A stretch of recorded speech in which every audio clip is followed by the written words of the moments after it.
Now, TDS towers are really weird at the moment, considering the whole big balance change. So they're all like all over the place. A lot of support towers are extremely mid or really good. I'm gonna tell you which ones you should be using.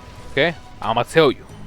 Also, this is the most up-to-date one for the whole new update of the battle pass. So this is the most up-to-date. Make sure to use it.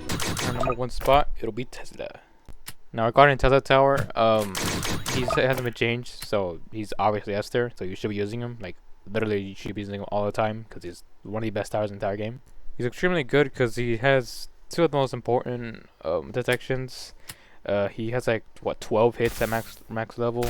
He hits all of them too. Like unlike Mortar, where you can literally miss every single you can like miss, which is actually surprising.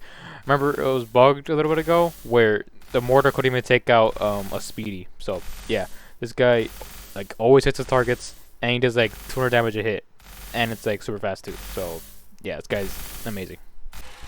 Now the number 2 spot is DJ. Now DJ did get a really small nerf.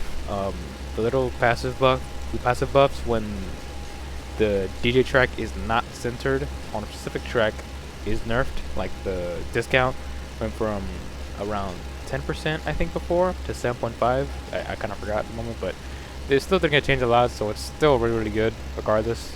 And it's just more centered around doing it's centered on a more specific track than passive buffs, so it's still really good, but still slightly nerfed, sadly.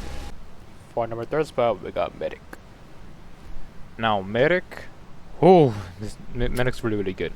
Now I know Warlock got nerfed sadly, but its main shooting damage didn't actually get nerfed. Only its melee got nerfed, which is the best part of it. Medic still like makes it super overpowered.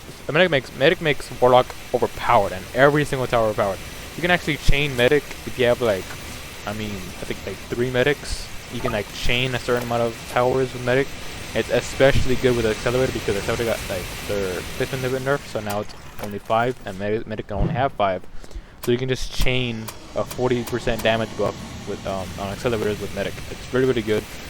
Medic's like I don't think Medic like got nerfed since its rework. I'm pretty sure it never got changed, which is actually really crazy. Because like by far one of the best support towers in the entire game. Like the damage is absolutely insane. Yeah, it's absolutely amazing. If you should really use it. It's honestly really good. And for our 4th spot, we got Commander. Sadly. Now regarding the Commander, I don't know what to say. It's just like there's nothing good. Like, okay, it's still good because it's the only tower that gives off like a good speed buff, but it just got nerfed for no reason. But like we went from 50 to 40, but all the buffs it got were just like nothing to its main mechanic. Like it gave them more, I think, a bigger range and more placement limit, but that literally does nothing to help the Commander's main gimmick. It's still good, but the fact that it lost 10% is just sad. It could be better.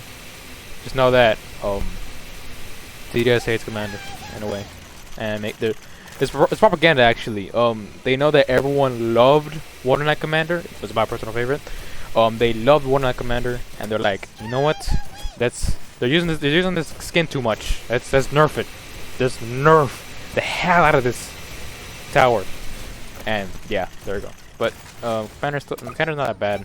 It's just not what it once was, sadly. Now for our 5th spot, we have Hacker. Now Hacker, I don't think she really got changed too much. She did get nerfed a little bit, so now she can't really be used in early game that much because she's cheaper in the early game, but her end game's kind of the same. They did change her damage type way more, so she does more damage. But you can see in this clip that the damage, it says that she has higher health enemies, but the scaling is still kind of low. I mean, there's a 4,000 health enemy and doesn't even like match a quarter of its health. So I don't know. Maybe if they buff that a little bit, it'd be much more better. But at least they did buff for other ones, so now I can actually be used more. because everyone will just use the other one. And the other one didn't really get changed that much. It's still the exact same, but it's actually not that bad. They just nerfed her early game, which is kind of sad, but she's still really good. Number 6, Electric Shocker.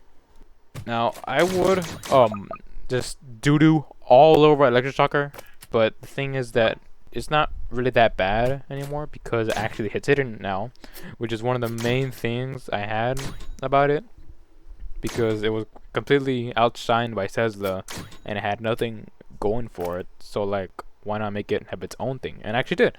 It has a hidden section, and that's so much better. It actually makes hardcore much more viable because of that three hidden boss loop. That thing is entirely countered by Electric Shocker now. It makes him super viable.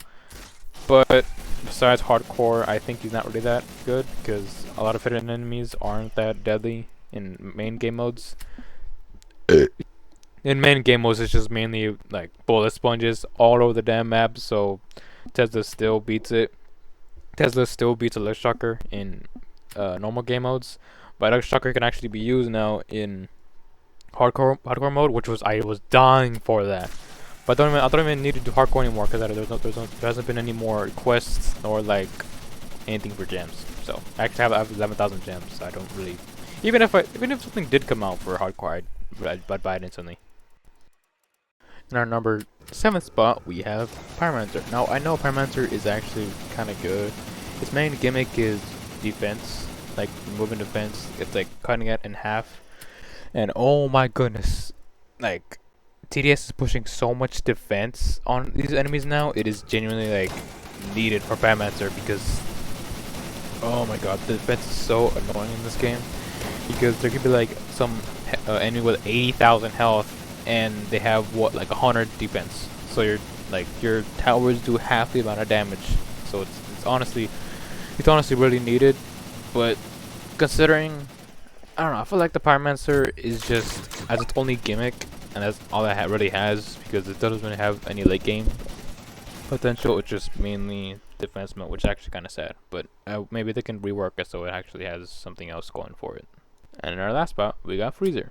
Now in the clip, I accidentally used the wrong enemy. I didn't know the enemy had freeze, so just a little bit of the clip lost. But Freezer's actually not bad in what it does. There are better freeze towers like Sledger or Frost Blast. I'm pretty sure he got changed, but Freezer is like the only one that's not exclusive, which is actually kind of good because if a really good freeze tower is exclusive, it's kind of sad because then a lot of players can't really get to that. But the thing about Freezer is that it's really good when the enemy does not have freeze. It's really good. You can like perma freeze if the enemy does not have freeze. But the problem is that a lot of enemies like in hardcore or Frost, Fallen, they have a lot of freeze detection, so they literally cannot get frozen. So at that point, Freezer is not really like viable anymore. It's kind of sad because he's actually really good when he's actually able to do something. But that's the end of the tier list. I do want to say that these towers aren't really bad. They're just outshined by every other tower. I know DJ and Commander got nerfed, but they're still viable compared to the other towers because they can be used throughout the whole game. Unlike Pyromancer, where it's not really that good in late game, nor is Freezer, and Electric Shocker 2, not really that viable in late game. But yeah, that's really it. It's mainly the ones you should be using. Tesla's always gonna be the go till he gets nerfed to Oblivion. We already know that.